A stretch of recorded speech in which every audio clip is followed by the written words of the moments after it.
Oh yeah, we were gonna talk about gaming content creators. Yeah, that one's a little bit tougher. I can only like tell you some of my personal favorites. That's probably about it. But you can go first because I know you probably have some on top of your mind. I got three right out the gate. My top three out of the five. So it's gonna be Markiplier, That's pretty obvious. Yep. then Jacksepticeye, Okay. and PewDiePie. Those are literally the big three that everybody talks about. I've been watching these guys since I was in my late teens. I think I was 18, 19 when I first started watching Markiplier on Yeah. FNAF. And then I really got into watching PewDiePie with his amnesia and the barrels. Every time he'd see a barrel, it was barrels. I loved it. I absolutely loved it. Jacksepticeye. I don't know, his personality, his wild yelling moments, reactions versus with the horror games. Happy Wheels. Happy It was Wheels. so much fun watching Jacksepticeye play Happy Wheels. We used to sneak that game at school all the time.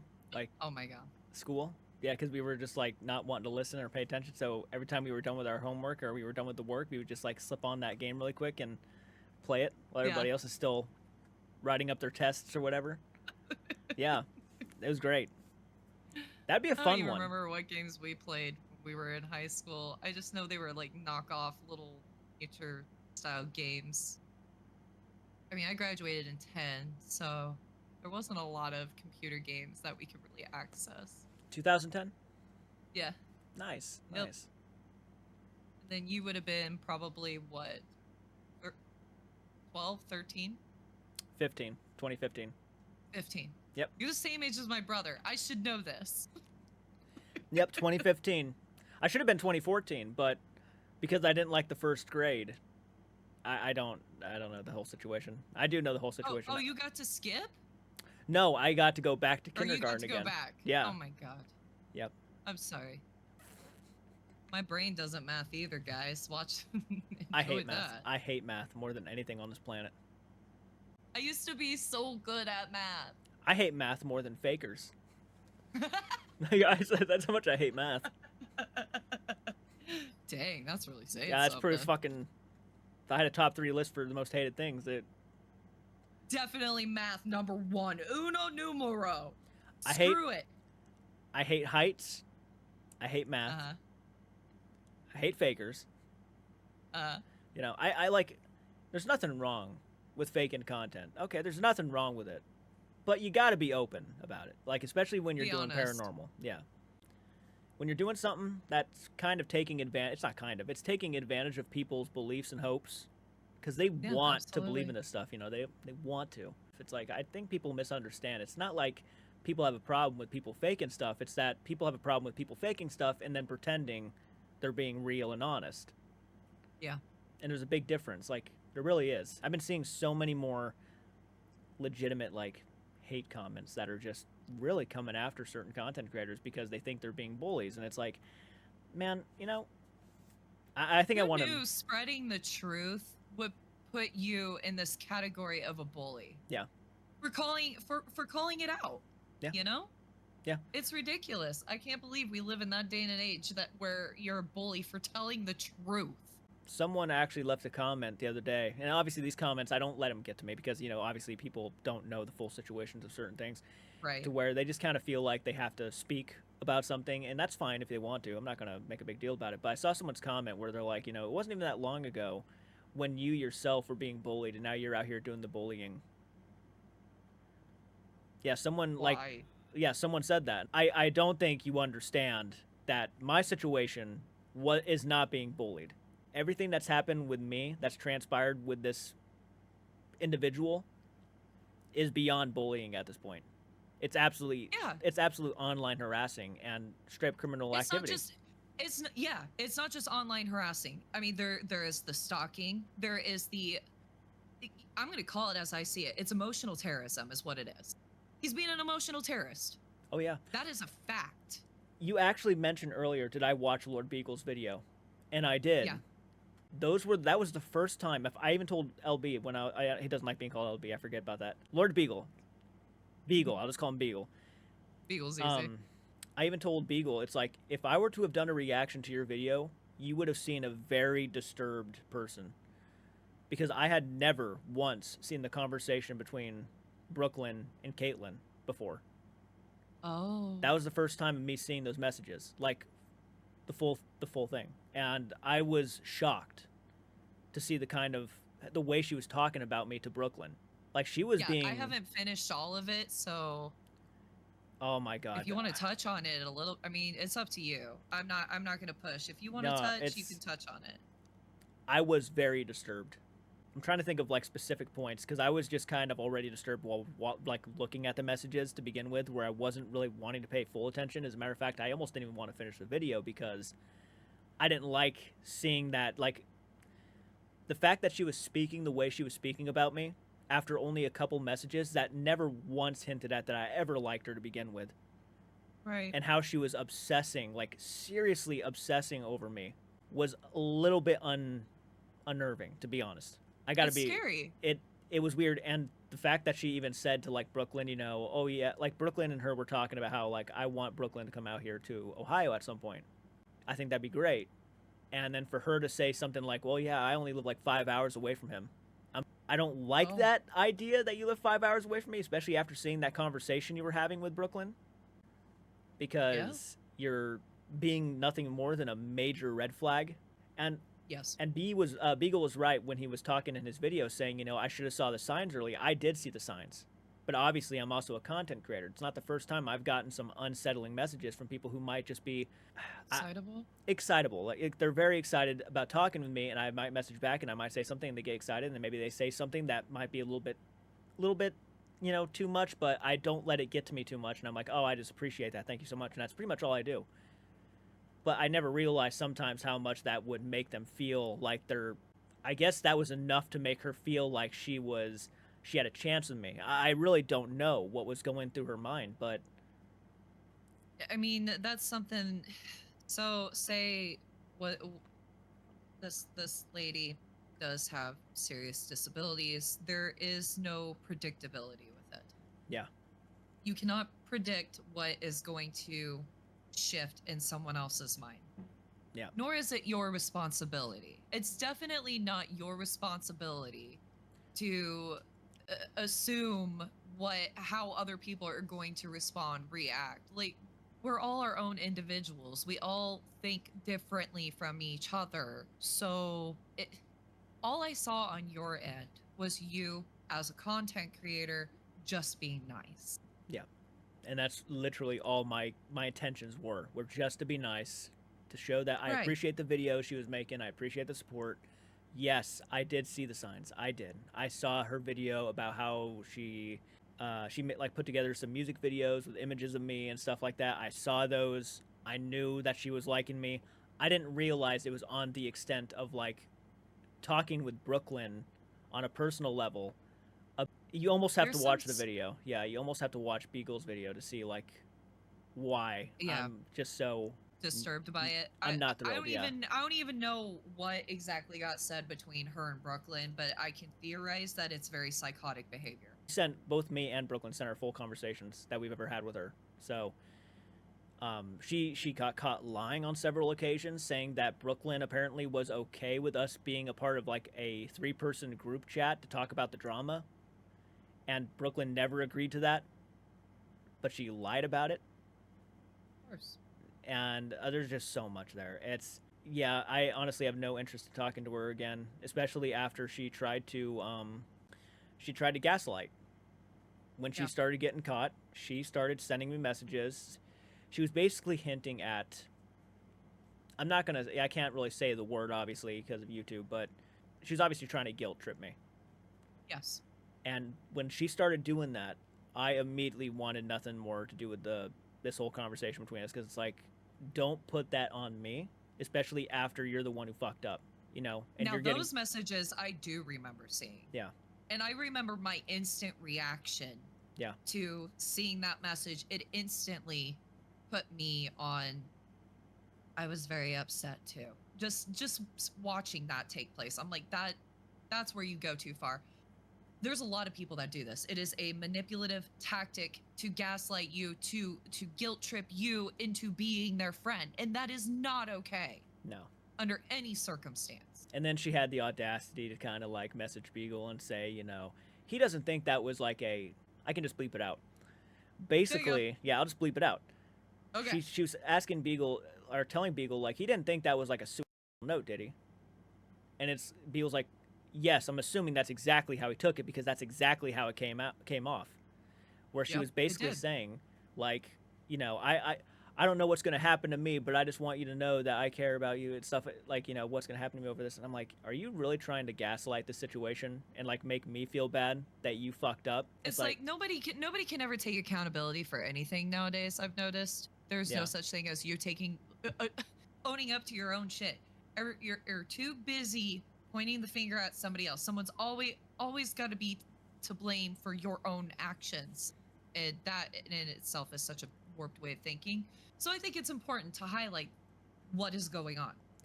This whole situation started so small, so small, and for it to blow up as big as it has, and for people to think that because we'll go to the start of, you are considered to be a bully now because of your response. Yeah. But all you're doing is showing people this is what can happen.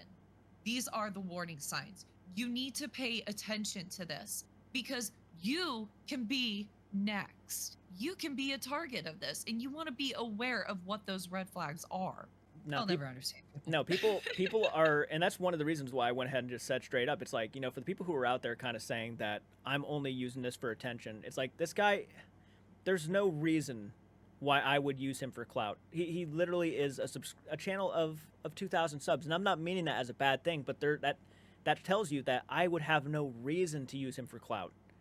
I would literally gain nothing from it. He's the one who got a shout out from me, and he gained something from that. He chose this path by doing what he did.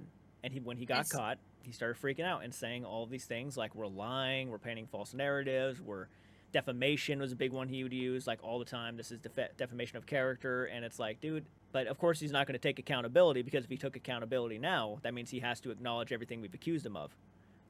Which is selling some the CP. Pretty bad stuff. Selling the CP, making that fake Tinder account, getting people sent over to Brooklyn's house. It's the kind of stuff that gets you on a list, bud. Yeah. Gets you... a very specific list. Gets you thrown in prison pretty fucking fast. Or it should, honestly. But for some reason, it's not. Some people get out. Some people get out with a slap on the wrist on certain circumstances, which is terrifying. But we all realize our system is excruciatingly broken. Yep. And I only heard rumors that, you know, California police... you know, were bad, but I really felt that way after this whole situation happened, because no actions have been taken. And the one action that was taken, which was, we got confirmation that they did in fact do a welfare check on him. He is out there saying that never happened. He's denying it. Yeah. Yeah, this is what I see with his situation. He is doing anything and everything he can to keep his name in your mouth. Yep. That's what it is. He's hot air. They won't take action until he takes action. It's like they're basically waiting for him to do something truly horrible, like, I don't know, hurting somebody, before they take action. And that happens, if you ever notice, with some of our history and some of our infamous individuals that get arrested, it happens time and time again. Yeah. Now, I don't want to make comparisons of the situation, but I'm going to throw this name out there to really make you think about it. John Wayne Gacy. If you know anything about the history and the story path of where he went, what he went through, getting arrested, getting let out, to doing what he continued to do, you could definitely see there's a serious problem here. The guy is obviously anybody, and Beardo is right. Anybody who goes online and watches his videos, his complete meltdown rants, can clearly see there is something not right with him.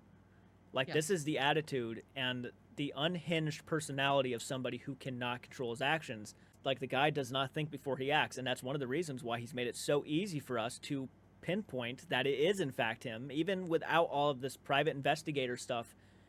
It's obvious it's him. Beagle, with his video, how he was able to timestamp. And Yeah, that timestamp stuff was insane. Like, it was a hell of a catch, honestly. Yeah, it was. I was amazed by that one. Yeah, he did it perfectly. Like, I'm not gonna lie to you. There was a day, and I have the actual text messages still, between me and one of his fake accounts, where I'm sitting there letting him have it, while he's live on X, and he at one point looks at the camera during his Twitch live stream. By the way, his attitude, his happy go attitude that he had in the beginning of a stream completely died the second I started messaging that account.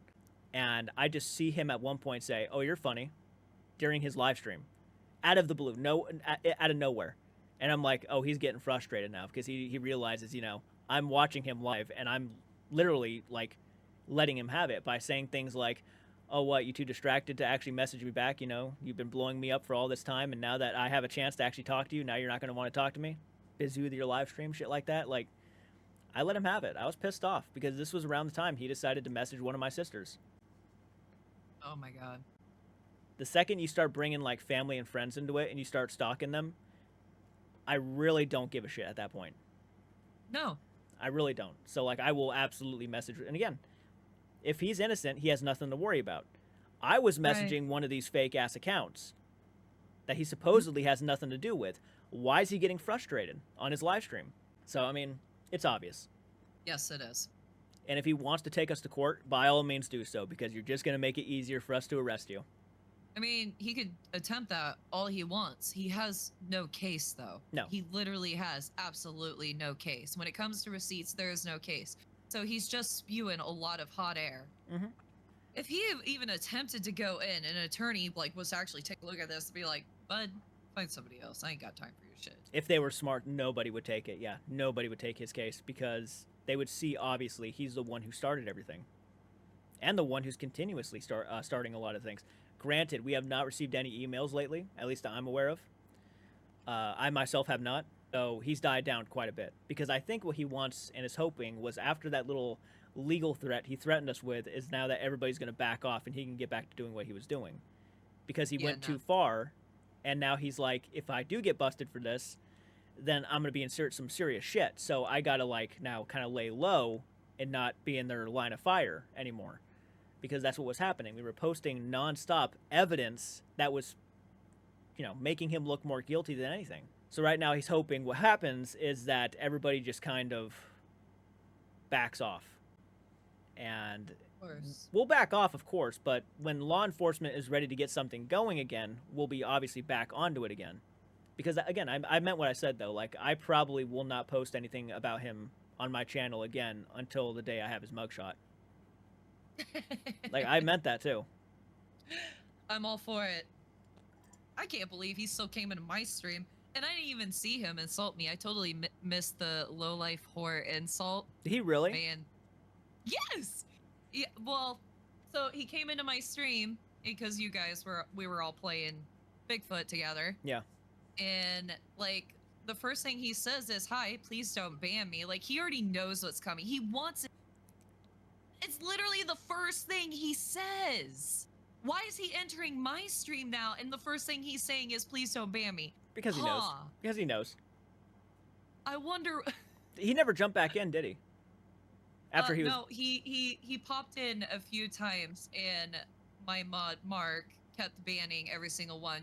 He was coming in as Anthony, and then there was the Caitlyn account, and I don't know whether or not it was her or him, but it kind of probably seemed was like him. It was more than likely him. Yeah, because, again, So, they were made at the same time. The accounts were made at the same exact time. Like, Mark sent me the log of the names together and showing when they were created.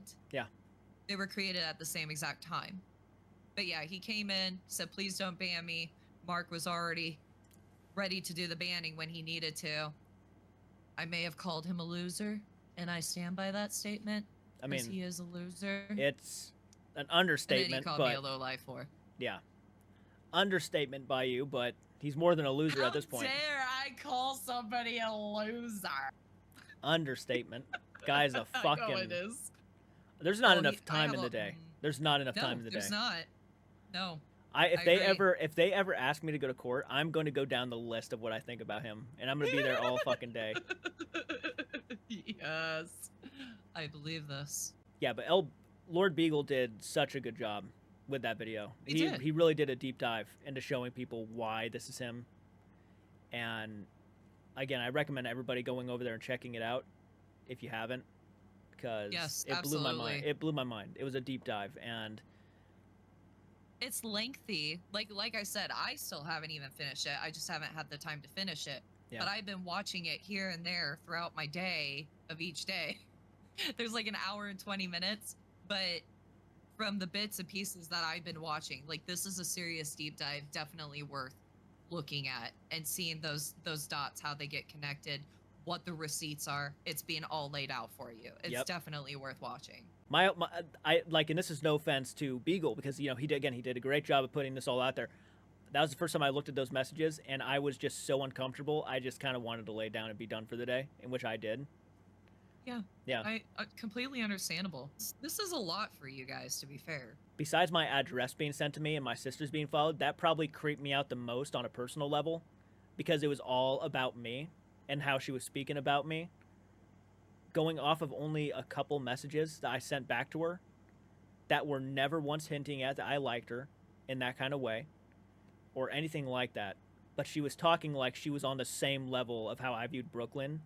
Like, she got real. I've known Brooklyn now for like over a year now, if not longer than that. So like, we've known each other for a while. So obviously there was like a friendship built over that time period, you know, even knowing it wasn't, you know, from the greatest of experiences, because we've been dealing with this nonsense for over a year now. It's still like, we at least had time to talk and get to know each other behind the scenes and stuff of dealing with all that. So it wasn't, you know, just because you send me a couple messages and, you know, I appreciate what you guys say about me and stuff, that does not automatically mean I have feelings for you in that kind of light. No kidding. No. And you are, one thing I will say is I just really hope, like, with all of this that has happened, that you still manage to try to be engaging with your audience like you are. Because people do love that. I mean, not everybody's crazy, right? No, all crazy. No, not everybody. But it does, like, little bits like that will make somebody's day just a little bit better. Being able to engage with their favorite content creator. Yeah. And some good friendships obviously develop out of it. At you and Brooke. Yeah. 100%. Like, no, I think it's kind of cute. Yeah, a lot of people do. Because she's not afraid to say it in live streams either. No, I think it's sweet. I really think. Yeah, no, it is. Because seeing everything that was happening for her, like, even she's had it the worst. She's had it the worst by far. And like, as a woman sitting here, as a woman, as a mother, I'm watching this happen, and I'm ready to lose it on these people for her. Yep. It makes me that mad. The fact that it still hasn't stopped. At least for now, it's paused itself, but God knows how long that's gonna last until we see something else. It'll be short-lived, I'm sure. Give it about 7 days.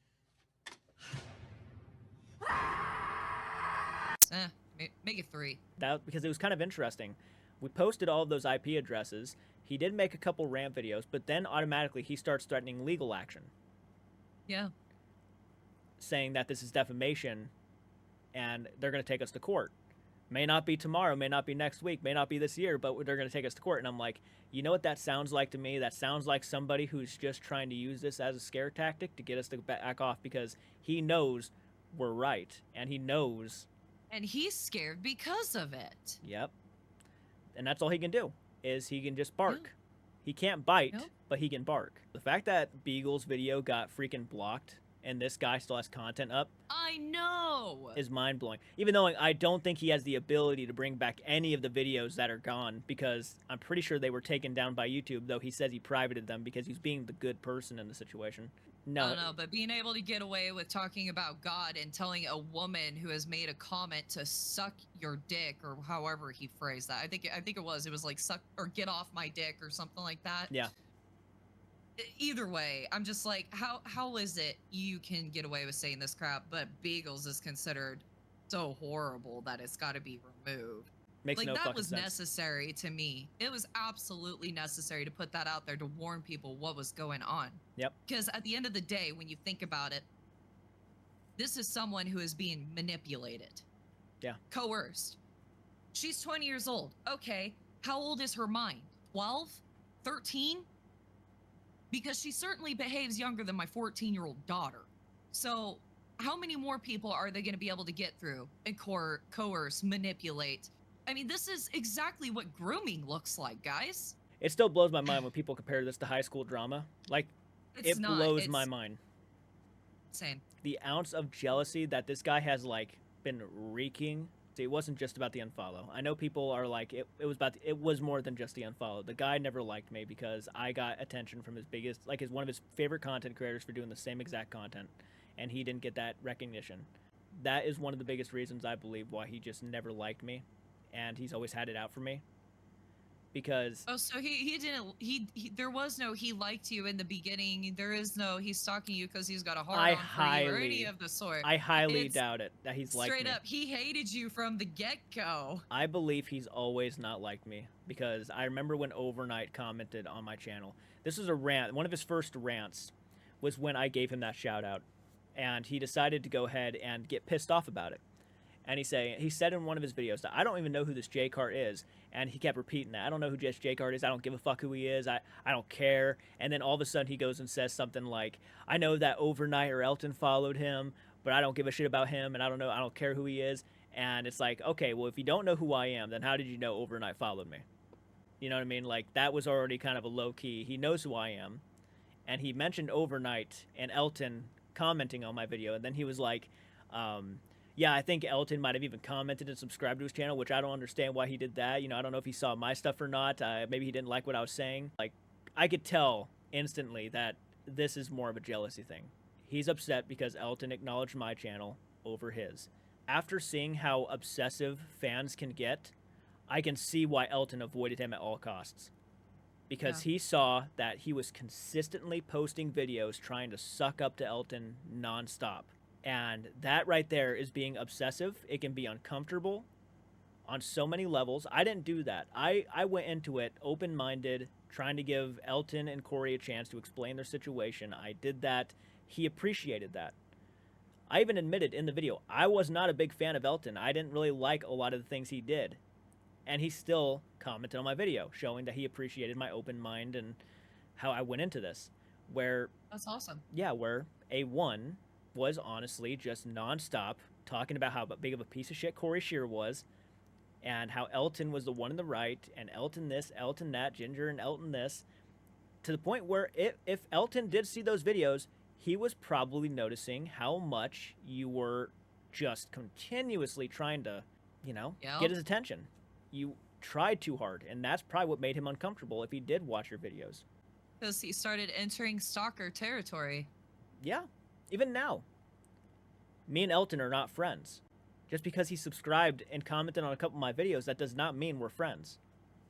That would be like somebody messaging Dave Schrader to put me on a leash for something I said. Of course, we had talked one-on-one, but when you think about it from that level, right, the difference of level, because there's a different level here as far as content creator goes and where you stand as far as reputation it goes and the audience and how many people are seeing what you're putting out there. I'll never understand it. I don't know. It just blows my mind. Yeah. My brain just keeps breaking every time you say something like that. It's just like, and then, but why? And then when he realized that he was never going to get Elton's attention, he decided to go ahead and post an apology video for Corey Shear. Yeah, which I'm not sure how many people saw it, but he did. He posted I guess as sincere as he can get. I don't know. I really don't even believe he was sincere about it because he did a complete 180. He went from calling me Corey Shear 2.0, which in his mind at the time was calling me a big liar, to then posting a video calling Corey Shear, like, praising the guy, even knowing Elton brought all the receipts showing why Corey was lying about everything that he was saying. And I was acknowledging that in my videos, that no, he's bringing the receipts. You know, Corey was saying this, but Elton's showing that why he's lying about it. And then, yeah, he decided to post a video apologizing to Corey Shear, saying, you know what, after recent events, I started learning who people really are and stuff, talking about me and whatnot, and everybody who defended me, like Beardo and several other people.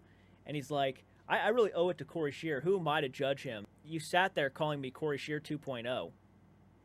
And now because you pretty much lost an obviously a losing battle, you decided to do a 180 and apologize to act like a bigger person, a better person than all of us. It's like, the reason why anybody had a problem with Corey Shear to begin with was because Elton was showing us why he was lying. In other words, he was showing receipts. Yeah, he was showing receipts. The proofs, the facts, everything you need. But because he couldn't get Elton's attention, he was like, I'm going to try to get Corey Shear's attention. I mean, he still today, he tries to get every big content creator to give him acknowledgement. I think there was one post that I seen where he had tagged even Asmongold. Yep. I'm like, you seriously think Asmongold is going to put any or time into looking at you? Come on, it's Asmongold, dude.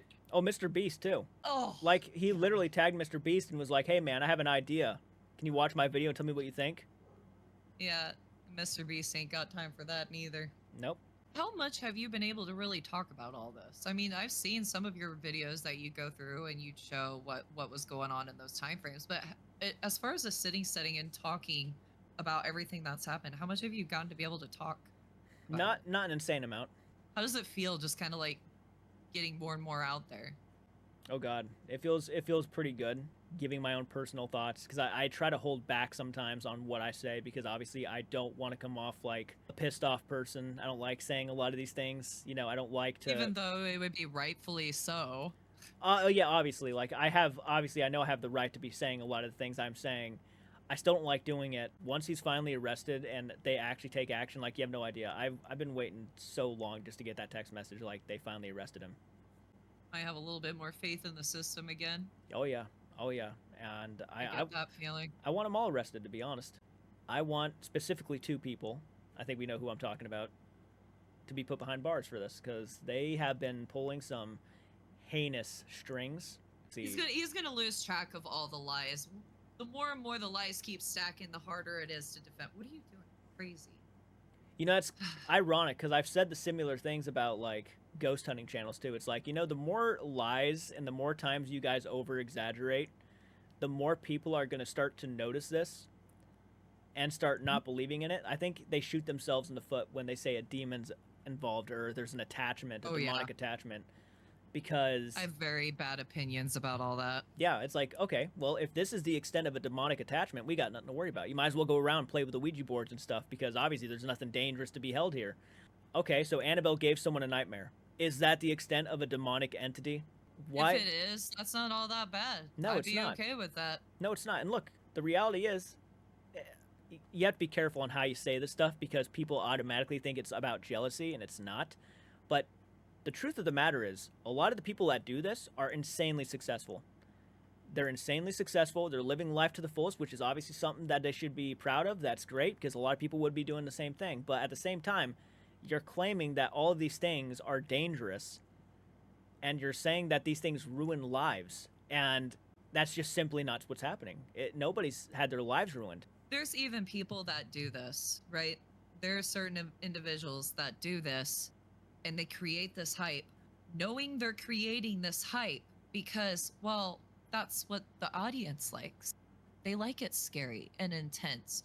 So even though we're screaming and freaking out over something that our phone app told us, it's still exciting.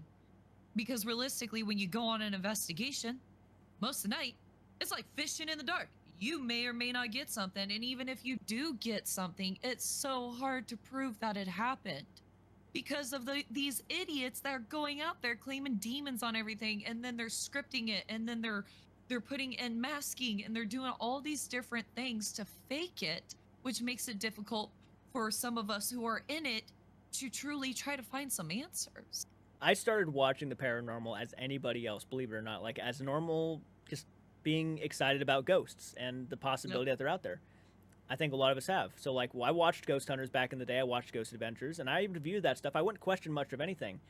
And then the more I got older and the more I started seeing people who actually just decided to stick the logic in before the paranormal, I started to really notice, like, how much or how many of these individuals that I was like praising for so many years were really just over exaggerating and over building up, this pointless fear, like, for nothing, making something and like nothing into something. That's what it was. And they will deny it, because what it boils down to, the difference of this, the ghost hunting industry to today, entertainment wise, is this is all televised. They are contracted to be there, to do certain things, to say certain things, to react certain ways. And even people who have been brought on, you're told to act like this freaks you out. So what are they going to do? Well, I'm going to be on TV, so I'm going to act like this shit back here is terrifying the hell out of me, even though I was a little thunk. But we're going to amp it up a little bit and say that I saw a really long black hair, and she was crying and weeping, and I'm pretty sure I saw blood on her dress, and she ran up the stairs and then disappeared. They're contracted to do this stuff. That's so why even later on, these paranormal celebrities, they're not going to say, oh yeah, I totally faked that, because they were contracted. They can be sued. It's not like content creators on YouTube have to worry about being sued for faking it. Yep. That's one of the reasons why I like, and I know I get shit for this, and that's fine if I do. It's one of the reasons why I respect Jason Hawes like I do, is because Jason outright said straight up that the studio that he was contracted with, I think it was the first studio they were doing stuff with, they were wanting ghost hunters to fake.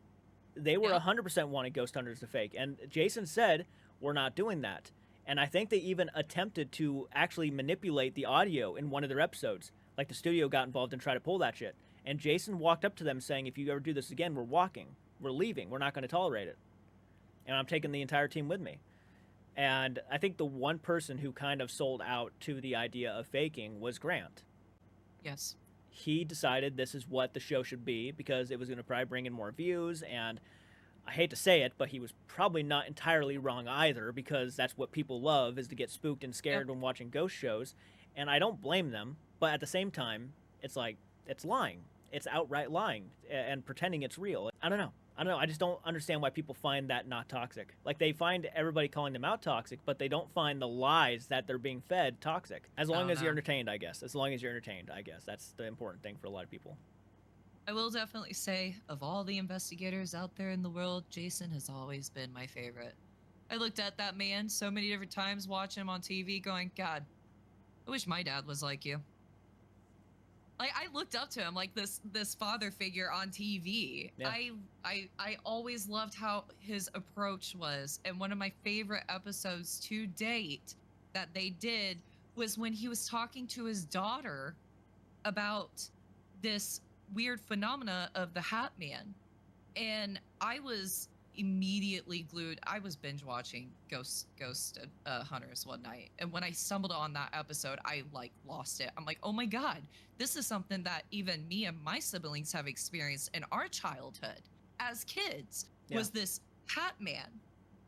And here he is talking to his daughter, walking through this place, talking to his daughter about how he had like this entire mapping on his wall with connected lines going to each section of like where the Hat Man was going and what he was doing, how children were reacting to him, like what exactly was going on in the environment when he was presenting himself.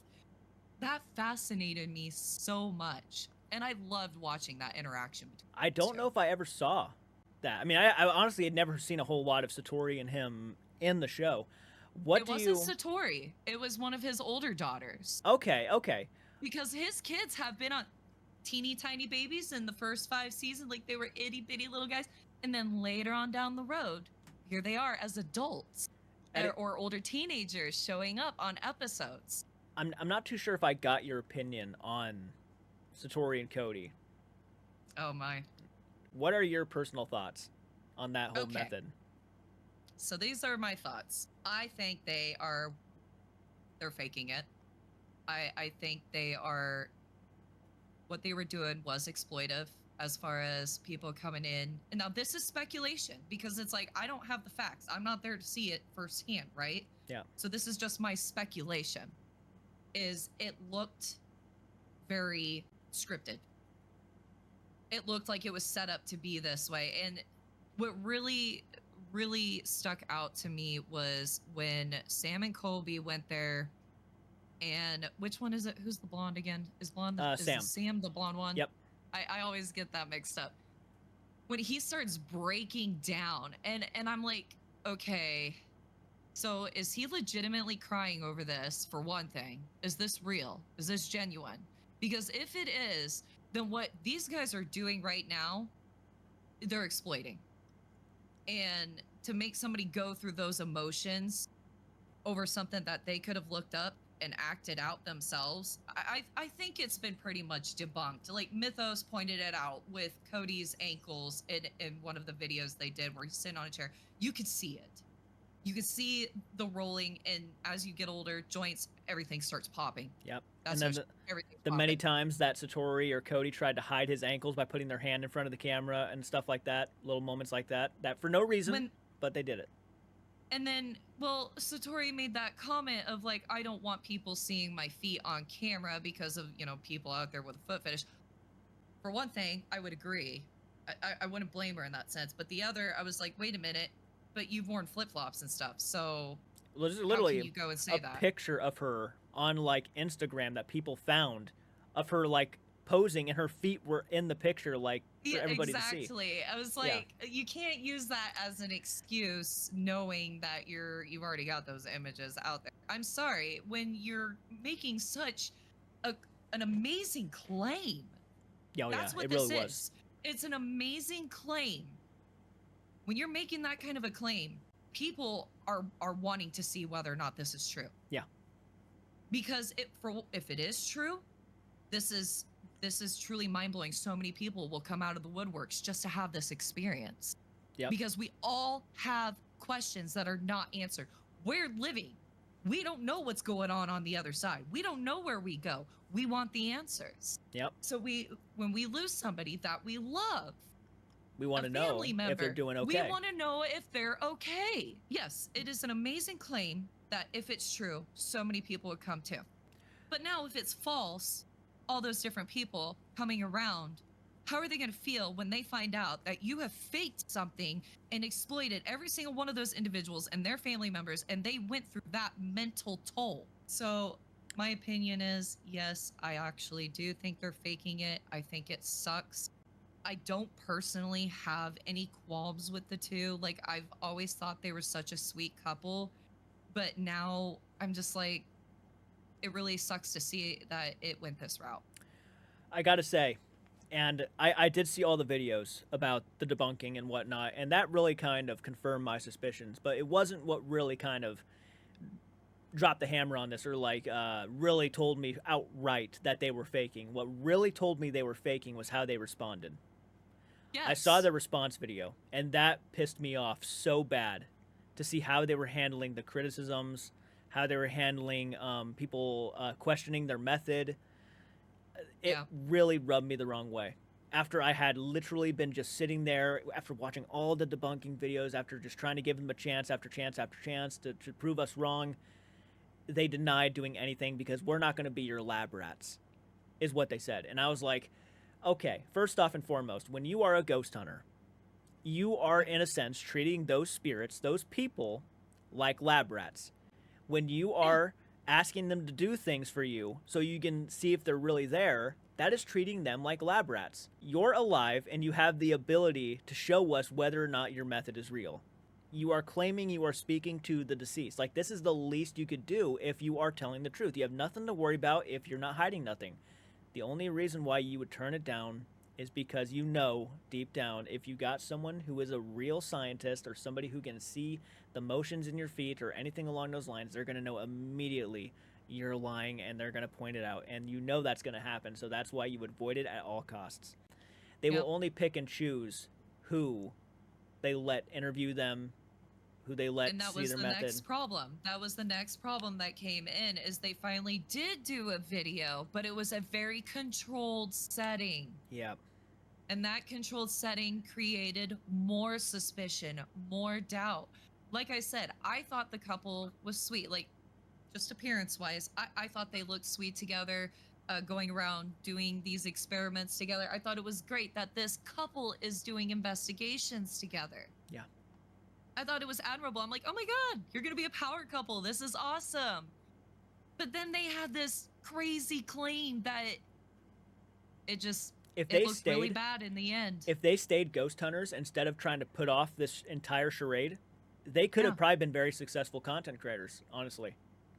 Like, but because they painted themselves out to be, literally, anytime anybody talks about fake paranormal content creators or fakers in the paranormal, Satori and Cody are at the top of the list most of the time. The toe popping comes into play. Yep, it's the big one, because, and that's why I'll always say that Sam and Colby's, like, surviving a week at the Conjuring House is the most controversial paranormal video probably till to date, honestly, because of what it did, what it represented.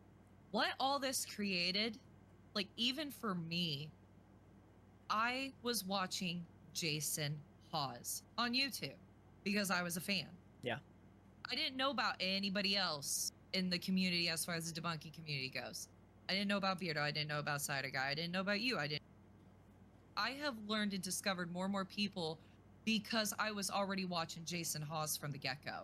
So the whole Cody Satori controversy is what made me curious to start checking out other content creators proving how they're faking this stuff, because I've been a part of the paranormal community for a long time. I have a team, Haunted Explorations and Research Team. That is my team.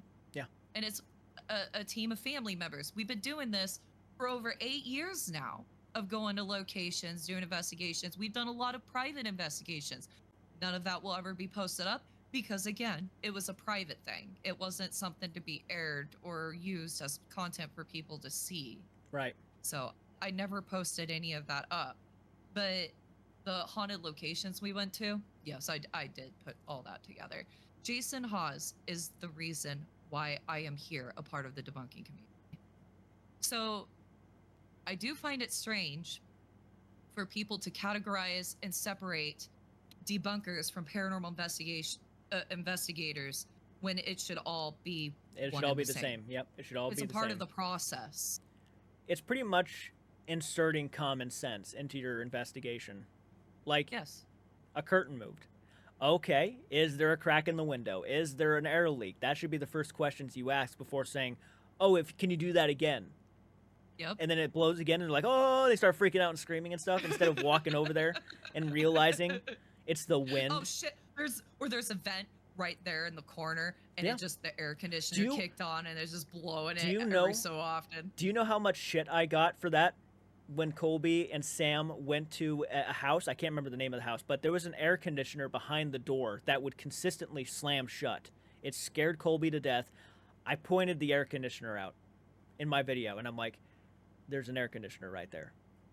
And wind could have blown into it and shut that door and slammed it. And the door could be heavy enough to pick up momentum, and then when it got, when it started closing, it picked up speed and then slammed, and that could have scared the shit out of him. It would have scared me too.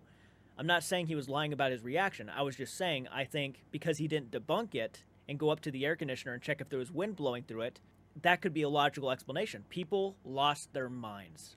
And that's a similar equivalence to, like, when Kobe went down in the basement of the Ferrer High School and he tied himself to a chair. He scared himself. And it's not just that, but the other thing is you don't see what that room really looks like in broad daylight, or not. There's really no broad daylight. You turn the lights on. The amount of mold in that room, and then there's a side room. Like, I've got footage of this. There's a side room, and I can't remember what these things were, but it's all rusted, and it's all very grungy. Looks like something out of a Silent Hill horror game. Ooh. Yeah. Okay. So when you take those elements into consideration and then put yourself down in there in the dark, yes, it's creepy. Yes, it is creepy. And yes, you do hear noises, but there is lights that tick. Okay, we figured out one of those ticking sounds was just the lights. Even after they were off, they were still ticking. Interesting. And then we had a frog in there. So what at first we thought was like stomach growls, or like, what the heck is that sound? Like, it's a growl. Turns out it was a freaking frog down in there. There's so much moisture and humidity in the summertime. It's almost unbreathable, even in the middle of the night. When did they do that video? Wasn't it like during the summertime when they filmed that, or was it? They filmed it last year, and it would have had to have been right after they had got the building. Because again, I still have emails of when I was trying to contact the original owners to investigate again. I think it was last year. It was last year when all that came out, right? Yes. Over them going to the... Yep. So then, yes, it was that summer, and that time frame is when they would have had to have done the investigation. Okay. And it is a great location. There is weird things that happen there, but it's not as extreme as it's made out to be. People kept asking me, do you think Colby got possessed in the basement of the Farrar school? And I looked at them and I just said straight up, no. And there's a lot of reasons why I don't believe that. And people were like, oh, you could look into Colby's eyes, and that wasn't Colby. And people were literally saying, like, I was rolling my eyes the entire time. Yeah, basically, like, right? But, like, I was rolling my eyes. It's like, okay, first off, if you're in a state of fear, and I said this about Juicy, too. Juicy from The Boys. When they put him in a basement of another building, he was down there by himself. He like, a lot of these content creators, fear can make you do a lot of really crazy things. It can make you... Yeah. It can amplify your senses to a point where... It can cause you to hallucinate. It can cause you to hallucinate. The darkness can cause you to hallucinate. He was down in the basement, tied to a chair. Sam was nowhere in sight. He was in the basement, listening to all of these noises from the very noisy basement. Like you just said, there's a lot of ticking sounds, a lot of things. He's already somebody who... I'm not sure if Colby or Sam believe in the paranormal, personally. I don't know. I think if something genuinely happens, though... all bets are off for that acting. I guarantee you that reaction is going to be a lot different. Well, that's what I said. I felt his reactions were probably genuine because I don't think they don't believe in the paranormal. I think they might. And when he was in that basement, he's tied himself up. There's nobody down there. He's in the dark. Anybody in that situation would probably be just as spooked as he is. You know, these are people who surround themselves with devices that obviously I don't believe in a lot of these devices, so I'll probably be okay. I don't freak out every time a REM pod goes off. I don't freak out, you know, when things make noises. I mean, there's literally footage of me at the Blair House. First time ever going inside of a dark house that's supposedly haunted, and the REM pod's going off upstairs, and I just walk upstairs and walk into the room, and I'm like, REM pod's going off. I don't scream. I don't freak out. I don't trip down the stairs. You know, I'm not... You just kind of pause, and you're like, all yeah. right. Okay. Calibrating. Yeah. I'm just like, okay, interesting. And I just go along with it. But I'm not scared or nothing like that. But these guys... I'll tell you what. The time to be scared is when you start hearing the guttural shrieks right behind you. That's a good time to be scared. If I hear someone talking and I turn around and there's no one there... I heard somebody scream behind me. And nobody's there. No. Yeah. And I was pulling laundry out of a dryer, and I heard the shriek. It was right behind me, like in the corner of this room, and I spun around. I was in so much shock that I ran out looking pissed off to the other person who was there. There was only two people, me and this other person, and they thought I was just like mad about it. They couldn't tell what the heck had just happened. I couldn't speak. I was legitimately freaked out to the point it was beyond speech. People seem to forget. I know, like, the debunking community, and a lot of people today, not even just debunkers, but people who are just starting to notice things, speak about the paranormal in a certain light. Like, when they watch videos, it's easy to debunk because these guys are not debunking themselves, so it's just easy for us to point out what they're obviously missing and not pointing out in the videos. And people forget that a lot of debunkers actually do believe in the paranormal. I know. They forget that shit. And the reality is, it's not really the paranormal they're ultimately questioning in those videos. They're questioning the authenticity of the people putting out the videos and whether they're telling the truths or they're just kind of just completely ignoring the things that would obviously point out something that as not paranormal. I literally did a reaction to Sam and Colby not long ago. And they were all walking around this Airbnb. They swore up and down that they heard singing. There was somebody singing in the house, and every time they run upstairs, the singing would go downstairs. And they kept going back and forth, and they're like, what's going on? And they go to the basement, okay? And Colby, out of the blue, pulls out a speaker that was in the ceiling and says, this thing is still on. And I'm like, it's debunked. But they never said Yeah. that. They never said it was debunked, ever, not once. And then they went outside and were like, I think this ghost is like playing tricks on us. And I'm like, Okay. there is no way you ignored the fact that a speaker was on. And it was on because it actually does talk a few more times during their video. And I'm like, the singing you heard earlier is debunked. If that thing is going off, everything you heard was debunked. So if they found it, that means they aren't the ones that necessarily planted it. I mean, if No. I'm just to go... It was a part of the building itself, yeah. And it was on. Sam and Colby didn't plant it. It was actually like something the building had left.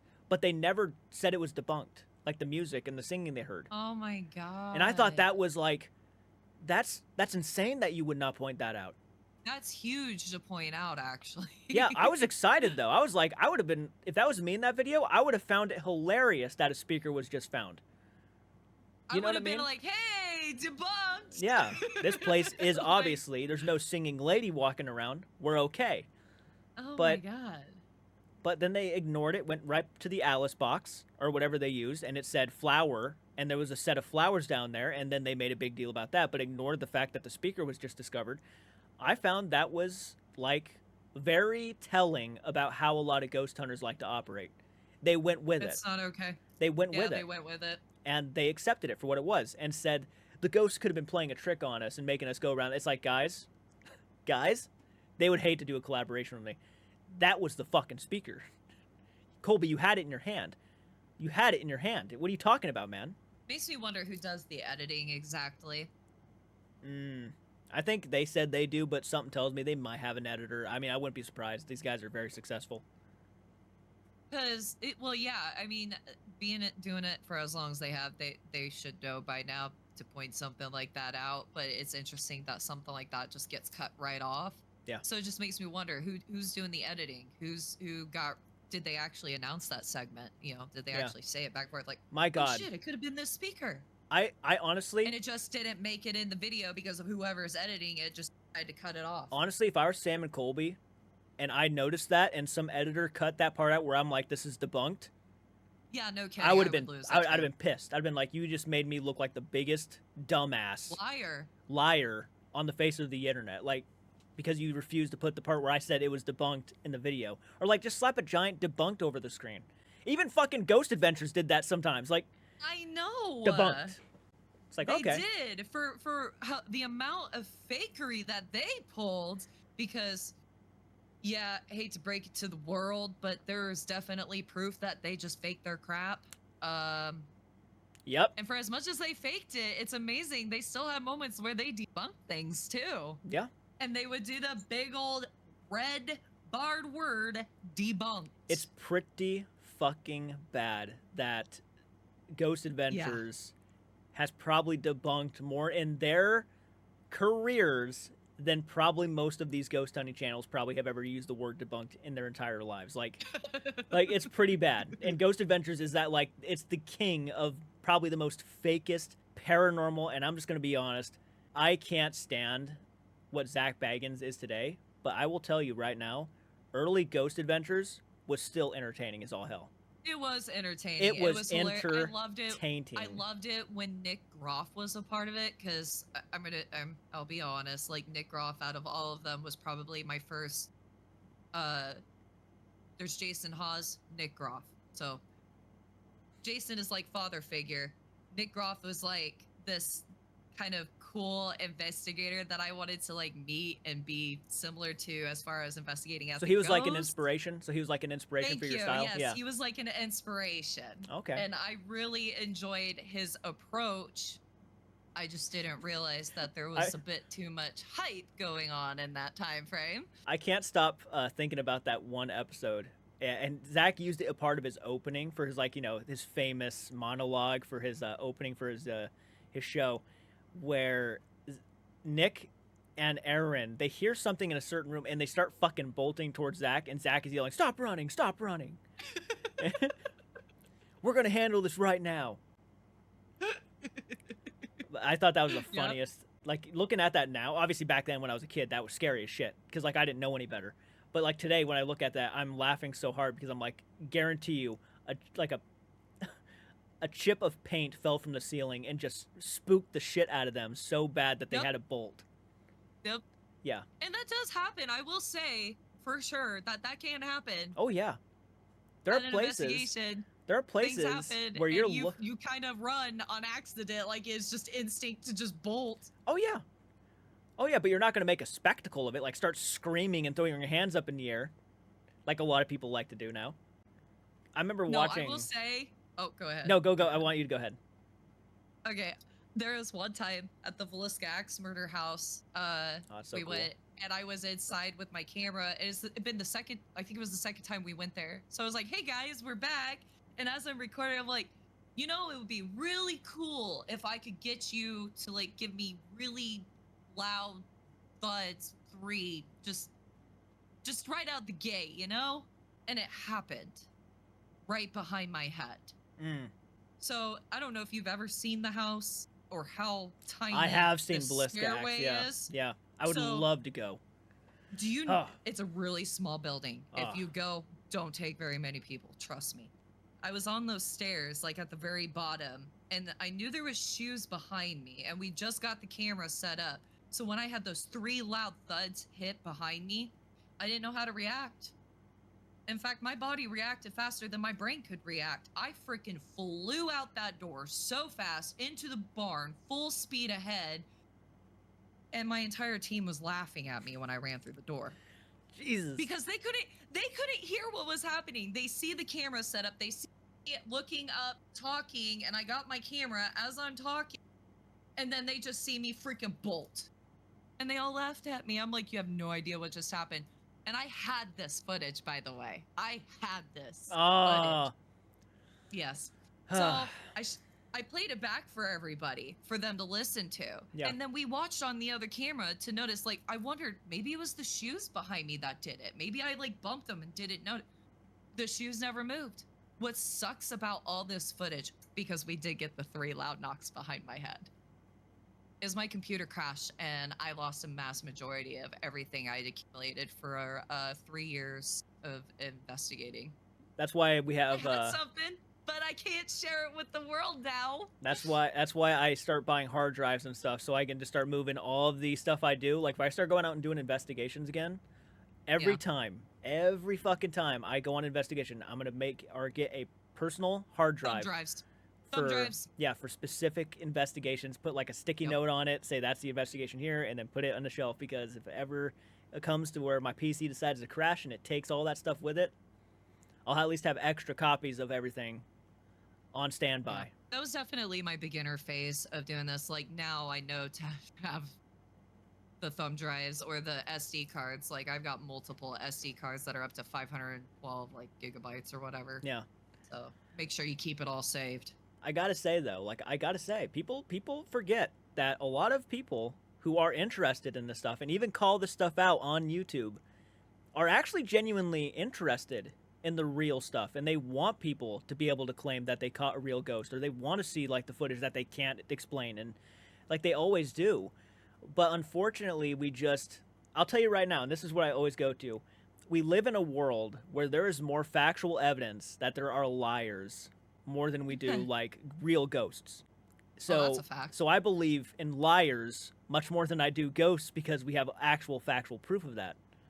Yeah, you know what I'm saying? That's unfortunate when you look at it from that aspect. It's so unfortunate.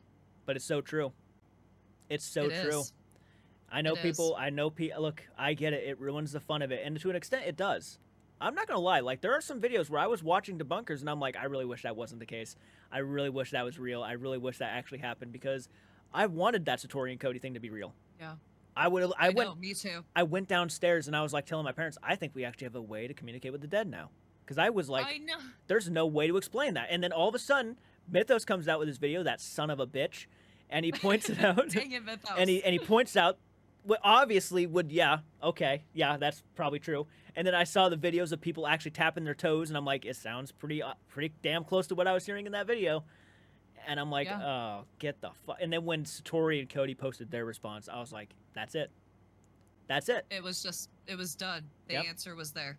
Now I'm curious to know, because this is something I've been getting a lot of shit for. When I tell people I like Jason Hawes, people immediately always go to, he will say this about content creators, but he won't say this about his own daughter.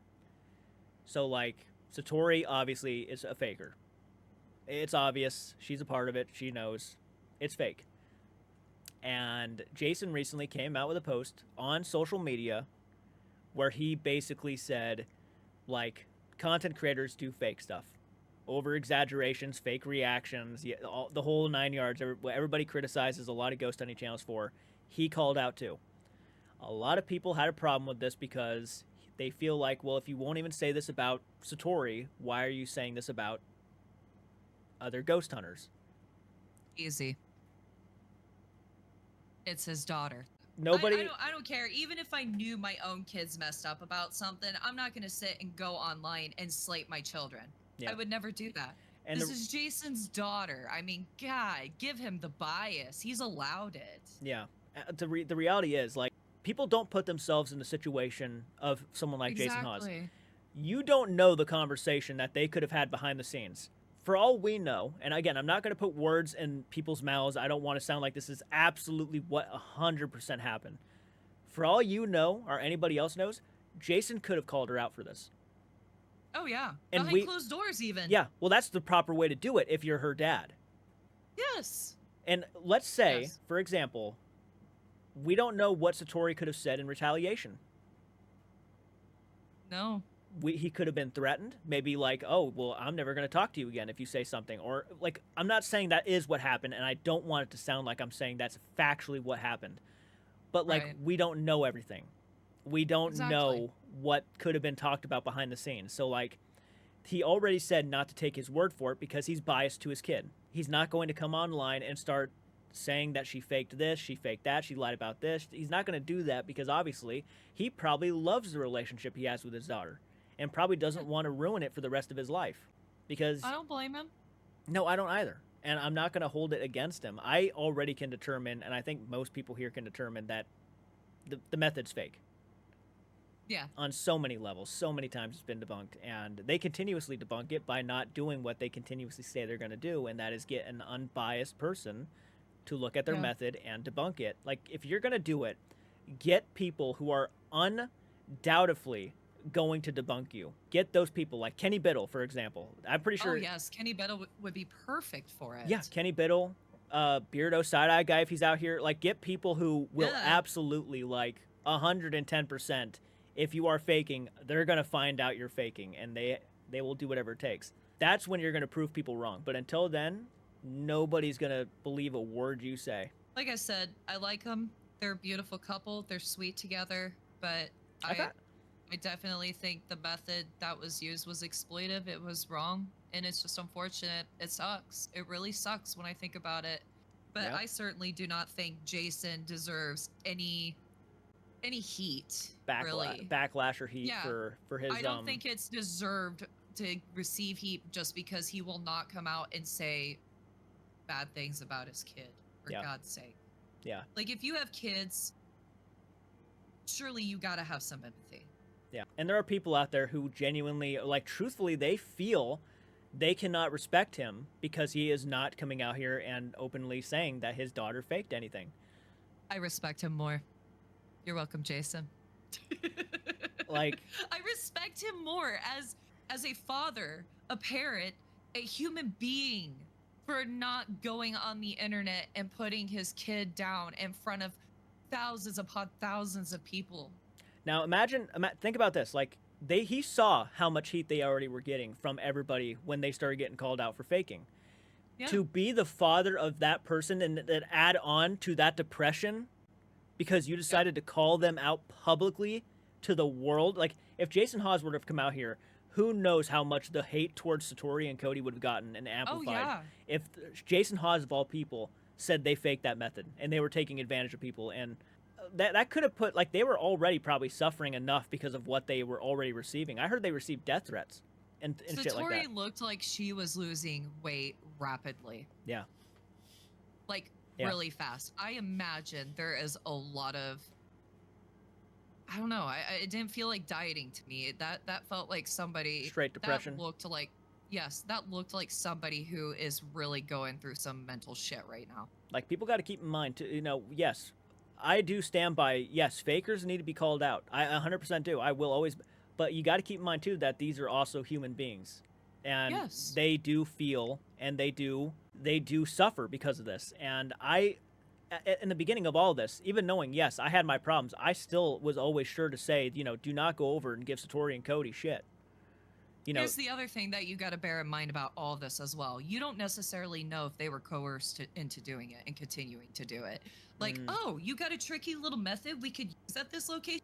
Yeah, keep doing that. I'll pay you more. I can certainly say, like, the method itself was terrible, to use, and to, like, if that really was Sam, like, sitting there crying because he thought he was in communications with his deceased grandmother, and they could sit there with smiles on their faces while they're doing this, yes, that is so fucked up, Yeah.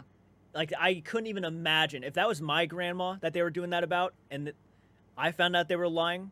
My God, they'd be receiving one hell of a phone call from me. Yeah. Because I would not let that slide. I would not let that slide. I do find it interesting that their little trick that they was pulling did not start getting amped up until they started working for Jacqueline. I did see it used on, what was it? Ghost Nation, I think. I think they were known as Ghost Nation in that time frame, where even Jason was sitting out in a truck with Sherry, and he goes, I don't know how they do it, but this is crazy. And they were up in a room in the building doing their ABC method. Yep. They did it once or twice for Ghost Nation and then Ghost Hunters, but that was all I've ever really seen on it until The Conjuring House and Jacqueline Nunez. Yeah. So again, we don't know how much got hyped up behind the scenes.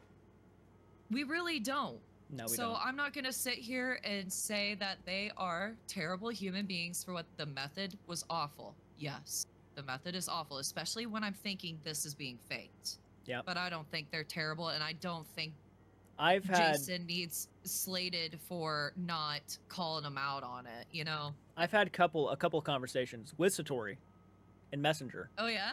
Yes, I did. That's crazy. And she reached out to me, and I'll tell you right now, even knowing, yes, do I believe she is necessarily an honest person? No, I have no reason to believe she is. She's been called out on so many lies. So there is that. And she probably has no interest in talking to me ever again, which is completely fine. I'm just going to stand by my opinion about what they did, because I think it's obvious. Yeah. But I will say, the times that she had reached out to me and talked to me, she was very nice. She never once gave me hell. She never once gave me shit. I think she understood my point of view at the time, and I think she respected it. And I wish them nothing but the best, but I do not want them. I will call it out if I see them using that method again, like in any video. I will call it out, because I do not believe it is real, and I do believe that it does cause trauma. I do believe it causes. I think it's just so fucked up. It could really send somebody down a really bad spiral, because let's paint a picture real quick. Say this person hears that, okay, it's my mom that's with me, and now all of a sudden I feel comforted by this. Yeah. But when I go home, not only am I comforted, now I really am thinking about it. How often is my mom? I really want to talk to her again.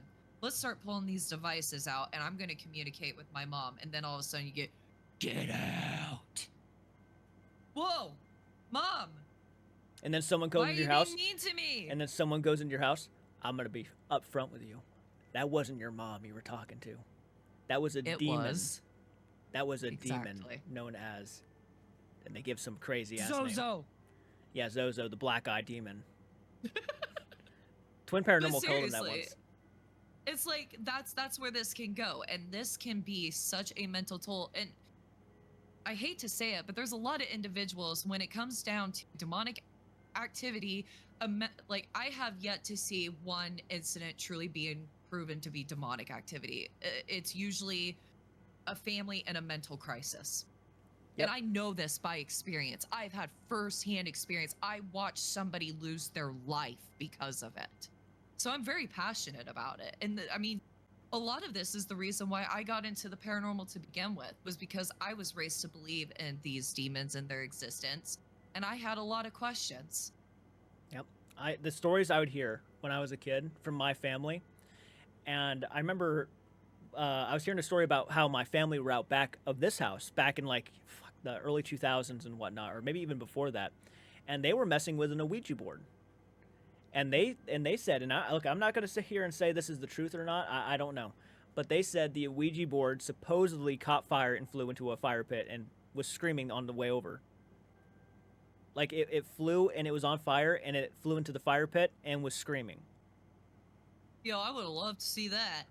Again, there's no documentation, there's no proof, so I can't just say straight up that it was real. It's obviously hard to like. I can question it though, because it's like, how often does that happen? Not very often, I would say. So who knows? But poltergeist activity is an extreme rarity. Yes, I do believe in the paranormal. I feel like I grew up in a haunted house. I do. And maybe, look, I have debunked myself in certain occasions. Like, I would look back, because of the debunking community, I'd start questioning the logical side, and I'm like, maybe that wasn't what I thought it was back then. You know, and maybe it was sleep paralysis. Maybe it was. Yeah. And that was something I never thought of when I got older. But, you know, I still question it because I was still able to move. It wasn't like I was petrified with fear. So I don't know how sleep paralysis works, but it didn't feel like sleep paralysis. So I truthfully don't know. How many locations have you been to? Only one. That's well known. Only one. I've only been to the... So the Conjuring House? Nope, the Blair House. Here in Blair, Ohio. Oh. That's the only one I've been to. Huh. Very... And I don't like to... Even now, I don't really like saying that nothing happened because there was some weird moments throughout the night. I can't deny that. Sure. There were some weird moments, and there was potentially an EVP, but no guarantee. The owner was insanely nice. She invited us out there. She knew this was my first time doing an investigation. She gave me a skull. I asked her to sign it for me because why not? And I have it in my room. It was like on the shelf at the Blair House, so it's in my room now. It's not haunted. If it was, then I would have experienced something by now, but I haven't. But, you know, good. Yeah. No, it was a cool experience. I'm very grateful I got to go and I got to do it. And I think it was even knowing I didn't catch anything that I necessarily believed was paranormal, the experience for me was more than enough to, like, satisfy my visit. You know what I mean? Like, I loved going to this old-ass house and, like, walking around in it. Even debunking was fun. I found the debunking side of it fun. Like, when I'd walk in certain spots and I hear a creak on the stairs and I walked in that spot again and I hear a creak again upstairs, I'm like, well, that... if I didn't know any better, would have scared the shit out of me. Yep. If I was in here in the dark, but I wasn't, so... Honestly, I think it feels good to discover a logical explanation. Oh, yeah. Why is it bad? Like, okay. like for... I don't know, because it's great to me. I'm like, oh, man, I'm not crazy. That really happened, and it was something logical. Yeah, yeah. Like, people are like, you know... Why, you know, not everything is fake. Okay, so you like the idea that there are inhuman entities walking around this house and trying to scratch old ladies then? What if we found out that wasn't the case? Old ladies aren't getting scratched by a demonic force. That's not a bad thing. That's a good thing, I would say. Yeah, no kidding. Right? Like, oh yeah, they have something against old ladies. They like to fucking throw them down the stairs. It's like, this step is bad. Maybe they just stand on it too long and go backwards. You ever think about that? Yes, and that reminds me. So, like, the Sally house, it's even labeled, they have, like, a little label stating that somebody got shoved down the stairs. Yeah. And that was something that we really highlighted on while we were there. I was like, oh my God, look how warped these stairs are. And, like, how much it sinks down. And they're so narrow. They're like this. Like, my foot was going past some of the steps. I was like, oh my God, if I was, like, drunk... you're done. I'd probably break my neck because I'm like clinging to this wall going down the stairs. I already have a balance issue as it is just because, well, a lot of issues. But anyways, going down the stairs, I had to cling to the wall. Them steps are not stable at all. And you just lean a little bit forward, it feels like you're going to fall down them stairs. Yep. I can totally see many people accidentally falling down them stairs or even falling up them. Yep. I remember Joe. We had a guy named Joe go with us to the Blair House, and he's an older guy. The entire time he's walking and doing his walk around, his 45-minute walk around in the house, there's several moments where he feels like he's about to go over. And you'd see him, like, grab the wall and stuff, like, because the floors are warped in areas, and they are, it feels like a fun house. That's the thing. It feels like a fun house, and it messes with you. especially in the dark. When you're in the dark and you're looking at through this little screen and your feet are, it's just weird. It's so weird. Yes, it is. It's like you're in VR, to be honest. And Yep. And you feel like you're going to go over at some points, and you got to catch yourself.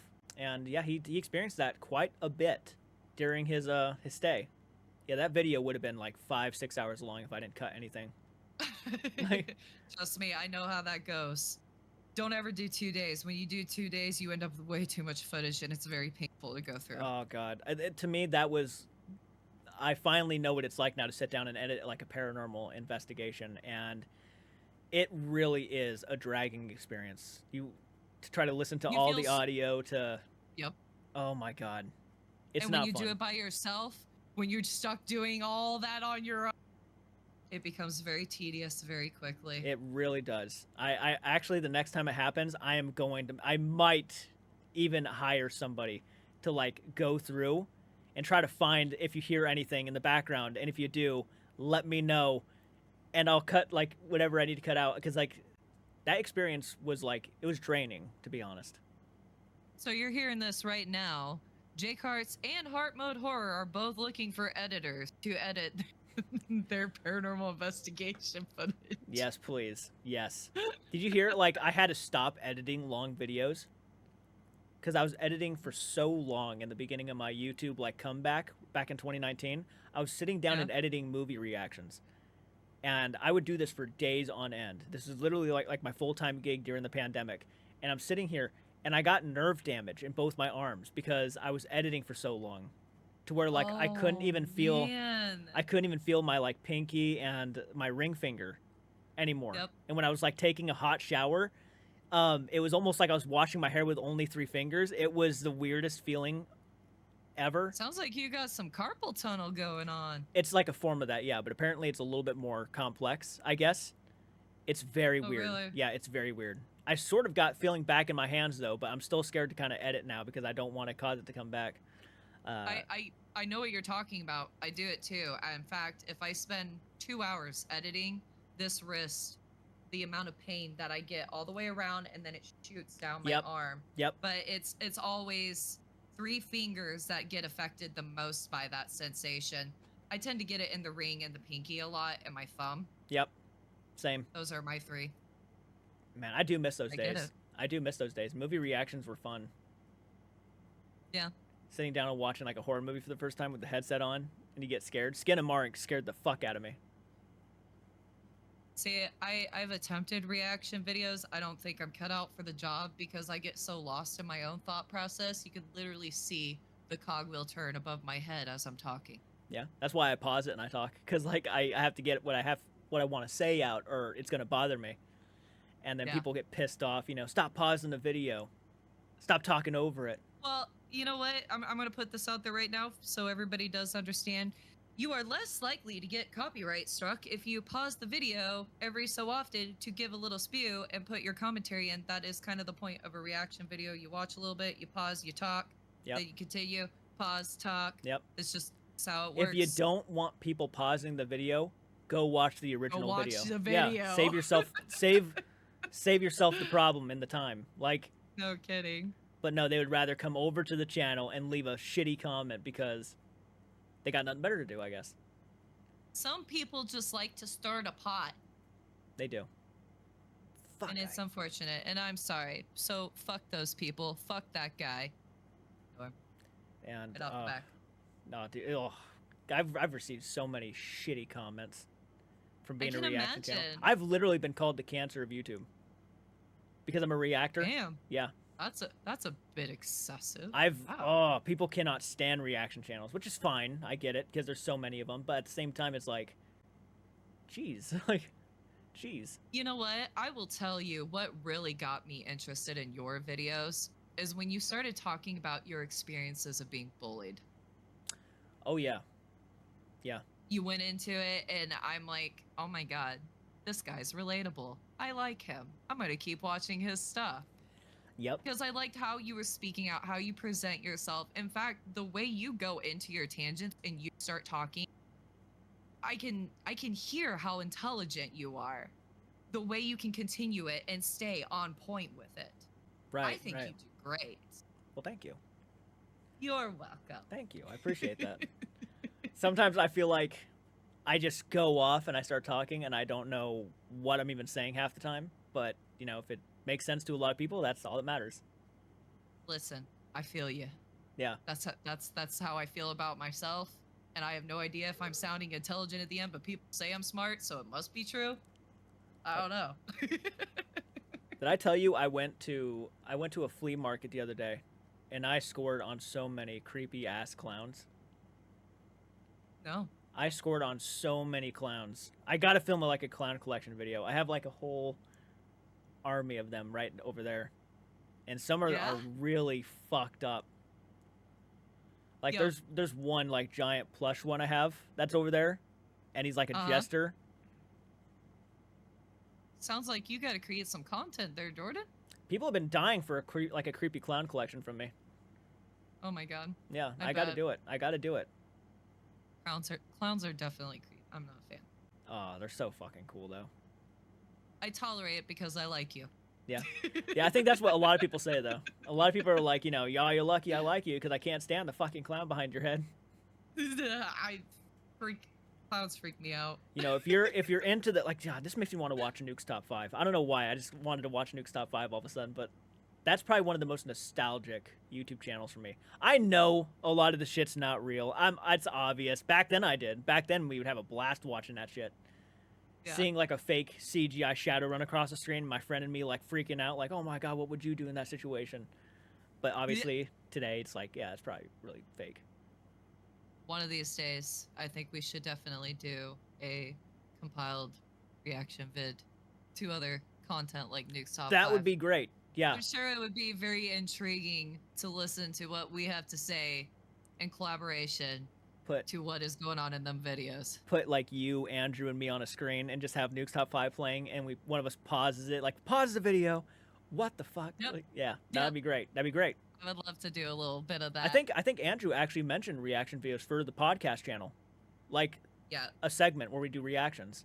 We definitely need to do some reaction one. Nuke's Top 5 and Top 10 videos for like scary sightings would be phenomenal to do like reactions for. Absolutely. Yeah, that's a great idea, honestly. Sometimes I have them. Yeah, now sometimes I do too. Not all the time. Guess how long we've been recording this for? I don't even know. 2 hours and 37 minutes. Hey, that means we have like a 30-minute vid now, right? Oh, we got so much evidence. Not evidence. We got so much evidence. Yes. Yeah, content. Yes, evidence. Oh, content. Yes, content. One of these days would be fun if we did like a drunk podcast. Yeah. It'll be interesting. Maybe with that reaction, maybe. I don't know. I'm weird. I don't know if I would get drunk. I'd just get buzzed. Yeah, I would definitely not get drunk. I would not. No, because then I don't want it to be like where wine. That stuff like sneaks up on you. You got to be careful. Oh, I'd only drink wine coolers. Aw, you drink wine coolers? I drink wine coolers. Seagrams? I drink Mike's Hard Lemonade, Smirnoff. Smirnoff, that's what's up. That is my pool party drink right there. Strawberry, Jamaican Me Happies. I like the lime. Yeah? The lime one they have was really fucking good. Really? Yeah. I don't think I've had the lime. I think it's Smirnoff. I've had Mike's Hard. I've had Mike's. So, maybe. I don't know. I've drank a lot of different things over the years. Hell, I even used to bartend a little bit. That's dope. Yeah. So. Yeah. No, but it's fun. Hard liquor is tough for me to get down. I'm not even joking. I had my first shot of like whiskey probably half a year ago. Oh my God, you should have saw my face. That hurt. It hurt. I didn't expect it to hurt.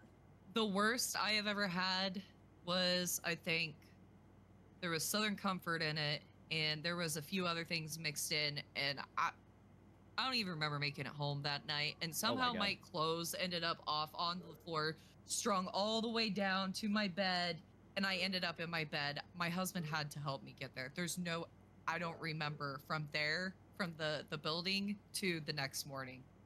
It was all just gone. That's nuts. Yeah, I've had a few of those. That's nuts. Fun. No, the first time Bad hangovers. I had one time I got drunk, like straight up shit faced drunk, to the point where like I blacked out for probably 70% of the night, and I was an idiot. I wanted to impress people, so my friend invited me. Yeah, my friend invited me over to his house, and that was like starting out small, and then all of a sudden it went from that to like I think it was like Coke, like a Coke and rum mix, kind of like a cherry Coke rum mix drink, and I drank that. I drank a little bit of that. I drank half of that, and then I went to, I want to say it was a Fireball, something like that. Drank a little bit of that. Fireball. Yeah. Wasn't really a fan of that. And then I remember my friend's wife or fiance at the time was in the kitchen, and he yelled, "That's way too much." And she was pouring me a drink, and the glass was probably like, it was pretty big. It was a pretty big glass. And he said, so basically all of it was straight tequila, and the little bit on top was like mix. And she's like, oh, well, we're trying to, he's trying to have a fun time tonight. And How drunk was the person mixing the drinks? I don't know, probably pretty drunk, but I decided it would be a good idea. I didn't know tequila was like that strong. Oh yeah. I drank half of that. Tequila makes her clothes fall off. There's a song about it. I drank half of that cup, in probably within like 10 minutes time. Oh no. Oh no. And I didn't eat nothing before I came there. So like, oh, you were gone. I was done. Like they literally, they have video footage of them comparing my voice to like Jesse Eisenberg from Zombieland. Oh no. So like they'd have me like say quotes from Zombieland because they thought I sounded like him. And I threw up. I threw up for 8 hours straight that night. I got alcohol poisoning not long after. And I was on the shower floor with the hot water hitting me for like the entire night, because that's the only time I felt like I was actually like okay. I thought I was gonna have to go to the hospital, and they were like, "You can't hold your liquor," and I'm like looking at them and glaring. I'd never been drunk before. I never had like strong liquor before, so like I got fucked over. It got me fucked. I honestly don't even remember the first time I got messed up, but I know I've had a lot of blackout nights in my early 20s. And I got it out of the way as fast as I could, because I think I did that for about 2 to 3 years and decided I was done ever getting drunk like that again. It's not that fun. I used to drink those Four Locos. Have you ever seen them Four Locos that you buy at like a gas station? They're like cans this freaking tall. My husband's cousin thought it would be funny to buy some Four Locos and have me drink it, and he told me I needed to chug the entire can before I was allowed to speak. Oh my god. Yeah. That was a very interesting night. I don't know how this happened, but at some point I fell on the floor. So we went coon hunting. I was drinking. We all were drinking. Coon hunting. Yeah. How'd that go? Not a good combo. It went great. Nobody got shot. Nobody died, but except some coon. I'm sorry. It was unfortunate, but it happened. Anyway, so in the shop, I finally finished that first Four Loco, and he opened up the second one, and he said, "Here, drink this one now." And I'm like, "What?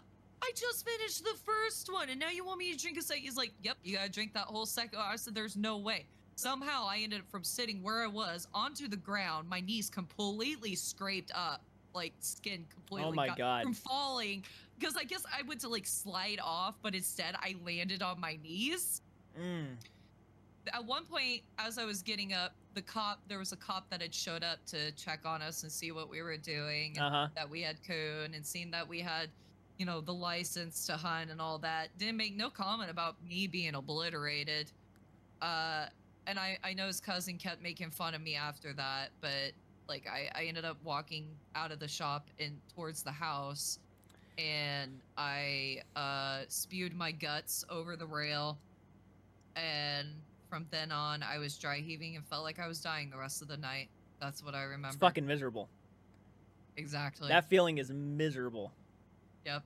Couldn't even talk at that point. You're just dry heaving in a bucket hoping you just freaking die. Yeah. I straight up, my friend literally had to carry me from the bathroom back to the couch and set me down. me begging and crying into a bucket. Just please let it be done. Please be done. Kill me. Wishing that Just get someone it would over walk with. in with the shotgun while I'm laying on the shower floor. Just put me down. It'd be so much easier. It was it was a horrible gut. Like that gut feeling was Yes. horrendous. I don't ever want to do it again. It was bad. Same. That's probably So why. when we talk about having a drunk one, we're just gonna get buzzed. Yeah, like literally lightly buzzed. Like a bumblebee. Like a bumblebee, because I am not gonna get shit faced. Me neither. Not again. I'm enough pain. And I already walk around like I'm intoxicated. So I'm sober.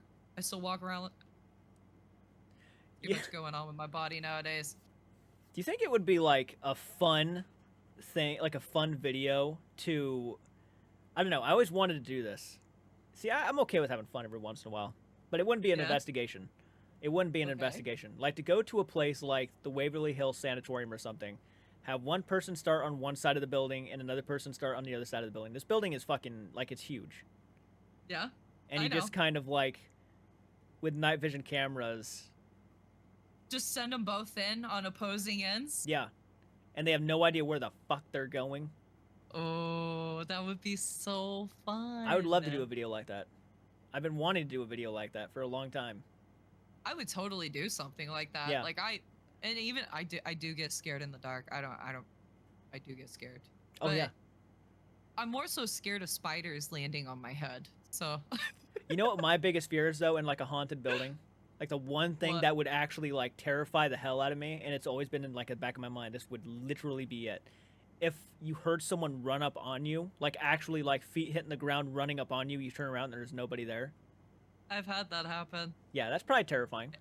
It's not as terrifying as you think. It's more of one of those, like, you feel the icicles like shoot down your spine. You just lock up for a moment and you're all deer in a headlight, and then you just slowly turn. Have you ever like? That's my reaction. Have you ever like fully turned around though, when you thought someone was like right behind you in like a state of fear? Oh yeah, absolutely. Yeah, just challenge it. Just go for it. The only way to confront your fear is to face it head on. Yeah. What if you turned around and it was like in complete terror? What if you did it like? What if you did it and some guy was actually standing right there? Then I probably would pass out. Yeah, just straight up heart attack. Right then and there, you're gonna see instant drop. The scariest. That, or I'm gonna scream and run. I guess, I don't know. I've never actually there in my face. Dude, the scariest kind of videos that are on Nuke's Top 5 are actually the ones that are real when they go into these like abandoned buildings and they come across like a psychotic homeless guy. Oh no. Those are so scary. Like I would be That's all methed out and ready to eat your face off? Yeah, like they'll go in and they'll see like some like living quarters, like some like bed was put like thrown together with some blankets and stuff, and then all of a sudden they'll hear like some guy down the hallway screaming, "Get out of here!" and they'll start charging towards them. I think that is everybody's biggest fear. Yeah. When it comes to actually doing investigations, going into some of these bigger locations, is the fear of running into an actual living human being that's not supposed to be there, because you just don't know what's gonna go wrong. Or like when you're in a building and all of a sudden you start hearing like a chant outside, you look outside and there's like a cult walking towards the building you're in. Oh hell no! I'd be noping out. Joking, there are certain places I probably will not go unless someone is like concealed carry, like 100%. Because I got you. Because I have heard of like cults and shit in certain locations that will absolutely. People have to warn people about the cults because they do animal sacrifices. They do a lot of these really scary things, and obviously you don't want to be. Who's to say people are above and beyond of making you go missing too? So well, yeah. People go missing every day, all the time. You really gotta have the buddy system when you start going into big locations. Yep.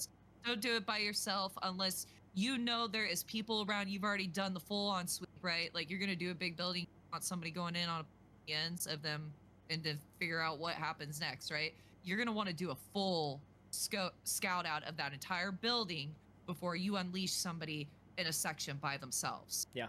And especially if you do these explore videos, like these exploring videos to where you go into these abandoned buildings and there is no owner, there is nobody who's like there to give you a tour of the place. You know, these are just buildings that are just forgotten to time. They're abandoned.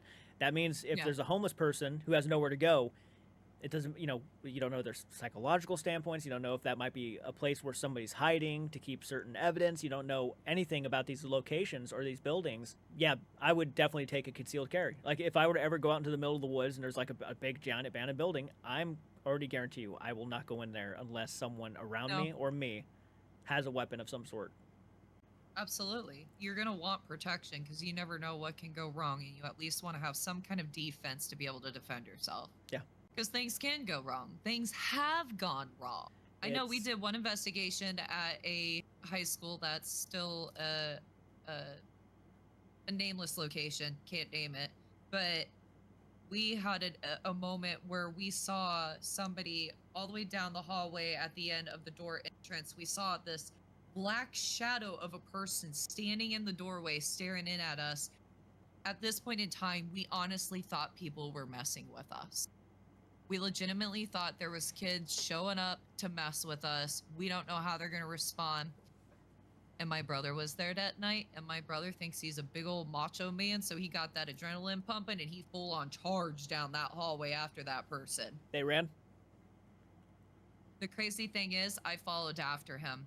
We saw them dart to the side, and we both ran out that door. There was nobody.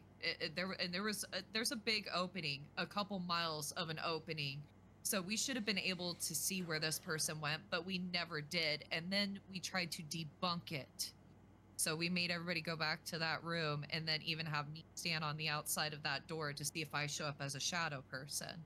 Turns out they could see every single distinguishable feature of mine. So the fact that it was like an actual shadow figure and they could tell it was you at the end of the hallway kind of told you whatever it was probably actually and potentially a real shadow figure.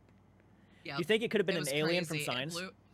Yo, I don't know, but I always wonder. Like, do you think it could have leaped up onto the roof or something? How tall is the building? It's pretty tall. It's 3 stories high. There ain't no way. Yeah, there's no way this person would have been able to climb. Unless it's an alien. Unless it's an alien. They got superpowers. Or if it's a shapeshifter.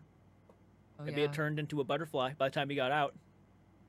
Man, I want to turn into a butterfly.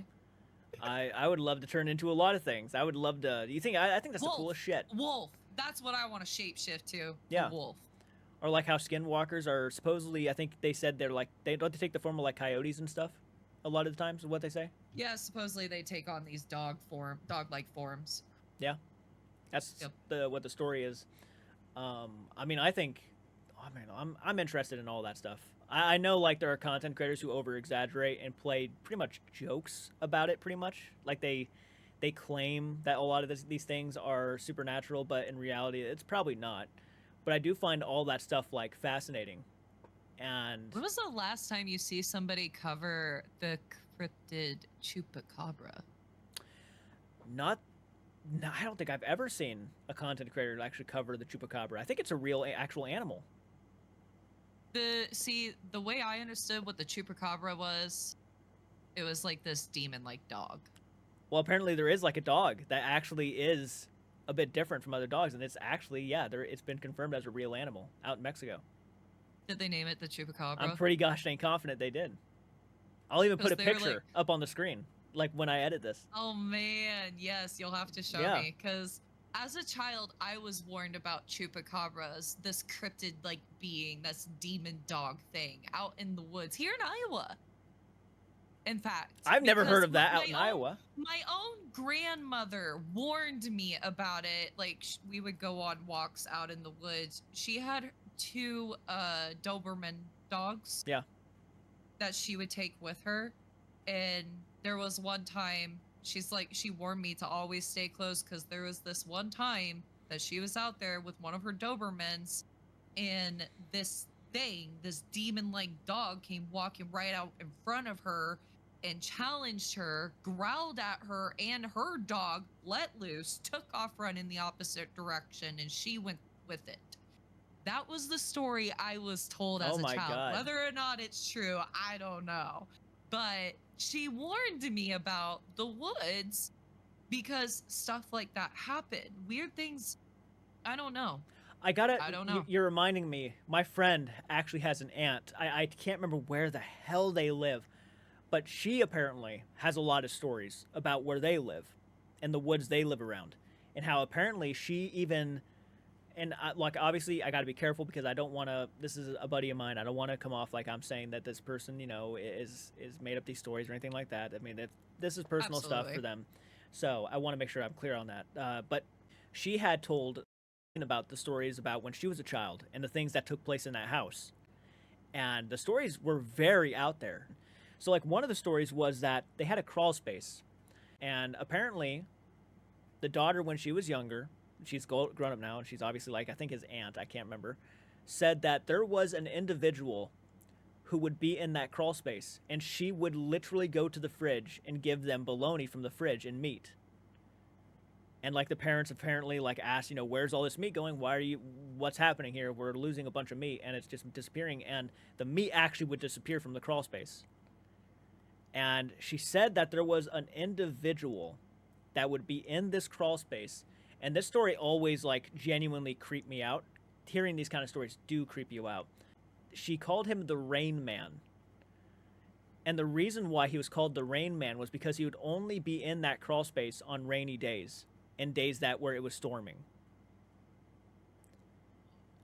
And apparently the reason why she never told her parents about it was because apparently this individual called the Rain Man told her if she told her family about it, like him, or why he was there, apparently this thing was claiming that it was only there because of a certain, like, gathering.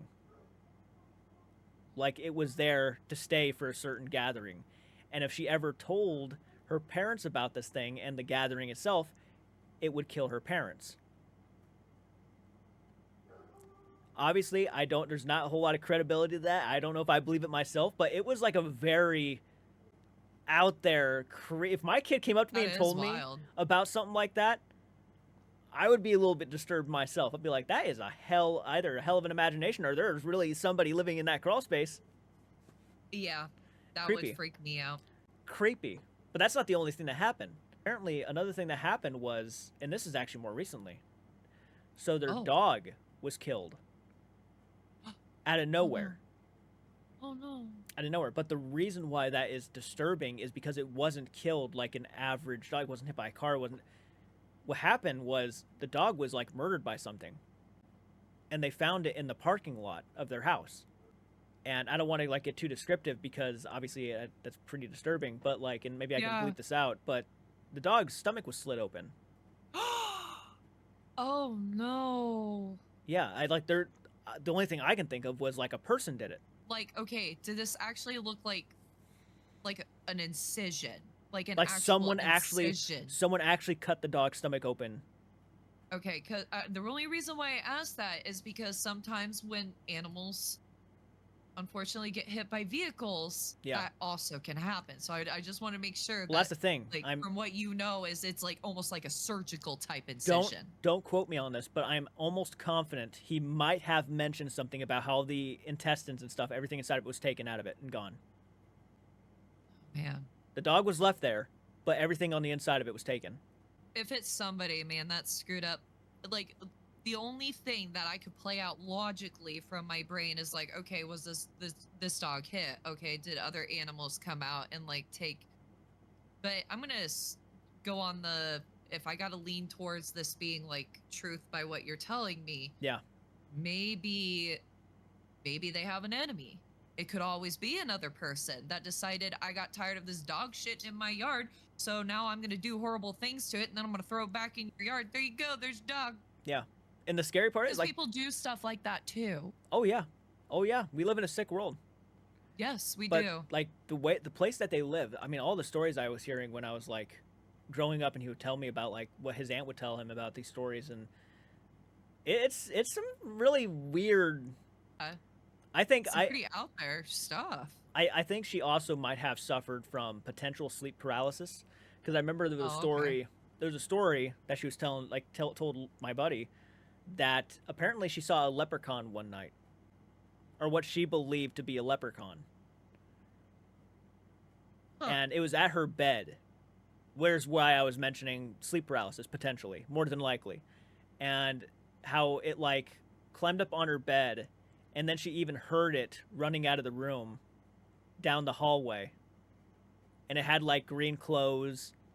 Oh no. And it was like you could hear the shoes like sort of like the it's like that is some I want to find out where this house is and investigate it.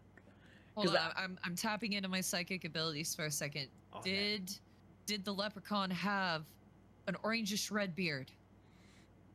I don't know. I didn't get that far in the description. Damn. She just said she saw the green clothes, and it was a short person, and he might have been looking for his Lucky Charms. You never know. Yeah, you fucking take his gold. Like, Lucky Charms. you ever seen Leprechaun with Warwick Davis? Oh Yeah. man, so fun, so stupid, but so fun. I love it. It's so good. There's only one classic favorite horror movie of mine, and I think it was called The Puppet Master. Oh, watched that the other night. Yeah? Yeah. Okay, who's the little guy with the hat and the white face and the white hair? I think his name is Blade. I think his name is Blade, actually. Blade. I think his name is Blade. That was my favorite puppet. Yeah. Yeah, and he was pretty cool. I loved the music to that movie. The music was just dun dun dun dun dun. Yeah, yeah. Yes. It's pretty good. It's pretty good. It's pretty catchy. The second movie's kind of just as creepy, if not creepier. Oh my god. I don't know if you saw it, but like young. the fucking puppet master comes back to life and he has like bandages all around his face and stuff. And towards the end, the bandages come off and it's revealed to be like actually almost like a puppet-like face, and it's so disturbing looking. It looks like half human, half puppet, and his eyes are all glossy, and it's so weird looking. I don't know if I did see that one. Oh, but it's so disturbing. The Puppet Master was a good one. I fantasized about the day that Blade would finally get to take on Chucky and win the battle. That would make sense. If any, like, actually, that would make a lot of sense if they did like a Puppet Master versus Chucky movie. Yeah, no, same. I would have loved that. That'd been a great one, actually. I hated Chucky. Did you? Yes. Scare you? I was Well, and I also had a crappy human being trying to convince me that his puppet was related, that it was his cousin, and Danny was going to come to life and kill me. Like an actual puppet? Yes, it was a ventriloquist doll. It was the ventriloquist doll Danny. The Danny. Yeah, do you know what Danny is? Isn't that the one from like Night of the Living Dummy? Very, very similar to the ventriloquist doll in Goosebumps. The one with the really scraggly hair. The other one, not Slappy, but the other one. It is the other one. So yeah, Danny was the name of that one too. So there's 3 names actually. So Slappy has his form, right? And yep. then there's Danny, but there's another one. There's a 3rd name, and I can't remember his name. But he's got more of an updated look. He's got the freckles, and he's got, I think, the eyelashes and a different style of his outfit. He's more stylish. He's like the stylish one of the 3. Fuck that. I love ventriloquist dummies. I love them. I don't. I absolutely hate them. I would love to get Slappy from Goosebumps back here in my background.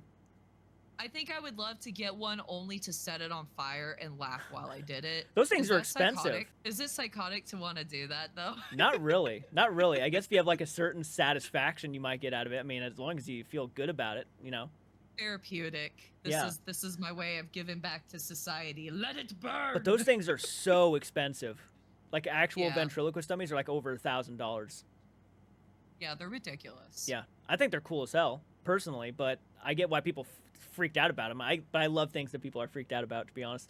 I love clowns. I mean, I must be glutton for punishment because here I play so many horror games, and like really enjoy. It's a really good game if it can jump scare the hell out of you. Oh, so you probably like, played. You know. Yeah, I do. You know. I do. Outlast. Have you played Outlast? Oh my god, no, but I watched Markiplier play it. Fuck. It is, it's bad. I watched Markiplier play it, and it was so good. It was so bad. I've played it, the headset on and everything, and I'm walking through that asylum, and son of a gun, people run up out of nowhere. Yeah, it has to be absolutely, like, horrifying. Oh, God. Play it. You'll love it. It's trust me, it's scary.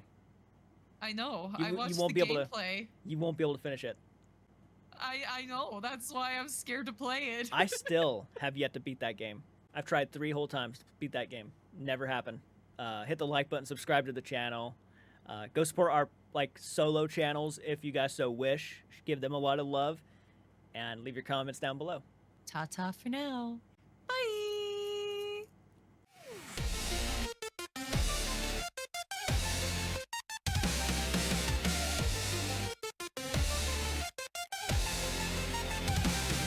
I scroll, I swipe, another fake survives. Shadow band ghost views, how do they survive? Clickbait kings and viral queens, selling lies in pixelated scenes, calling out the phony, laughing in the dark, cryptid myths and horror sparks, YouTube ghosts and curse streams, roasting fakes while chasing dreams. Blame the algorithm, don't blame us. Here to roast, to discuss and fuss. From the internet's twisted maze, we light the dark, set ablaze.